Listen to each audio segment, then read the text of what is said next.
প্ৰত্যেকে ভক্তিবিহীন অবৈষ্ণৱ পুত্ৰৰ দ্বাৰা পিতৃপিণ্ড দান কৰাৰ কোনো অৰ্থ নাই।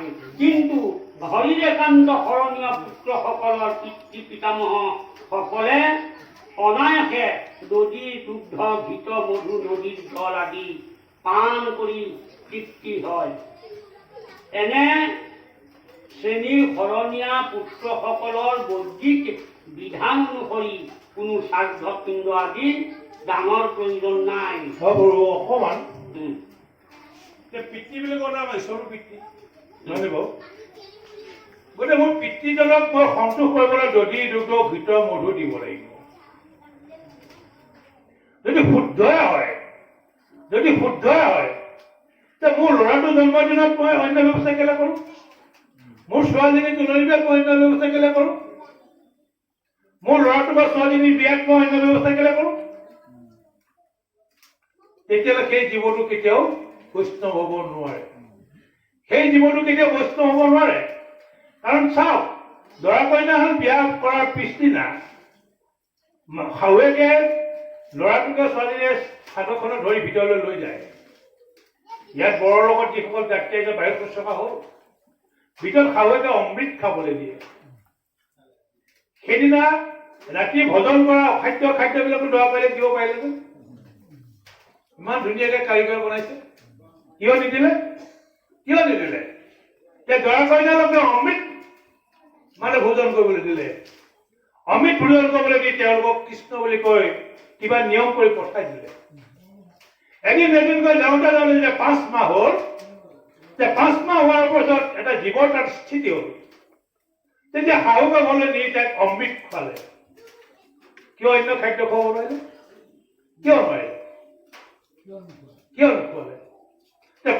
অমৃত খোৱাৰ পিছত যেতিয়া 9 মাহ হ'ল, তেতিয়া আয়তীসকলে হওক ভকতসকলে গৈ তাত কীৰ্তন কৰিলে।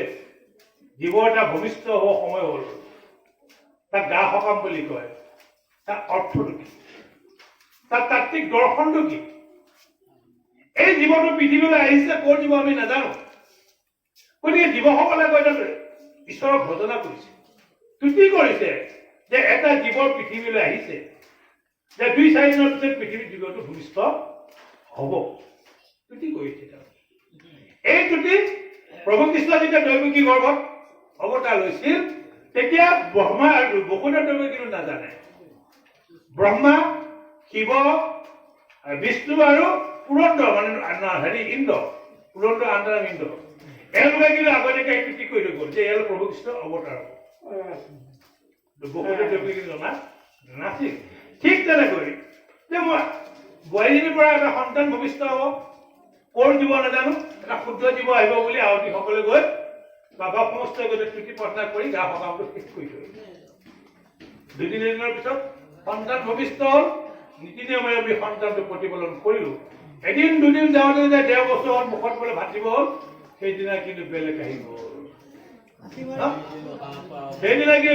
গ'ল।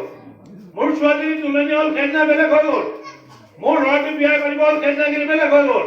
যদি দুগ্ধ ঘৃত মধুৰে যদি শুদ্ধ হয়, ভাগৱতে যি কয়, গোসাঁই যদি কয়, বেদে যি কয়, আমি ভকতসকলে যদি নকৰোঁ, তেতিয়াহ'লে আমি সেইদিনাৰ পৰা আমি অভকতত গুচি গ'লো।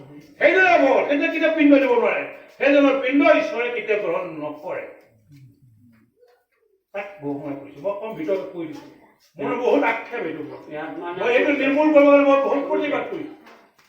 এইটো হ'ব নালাগে।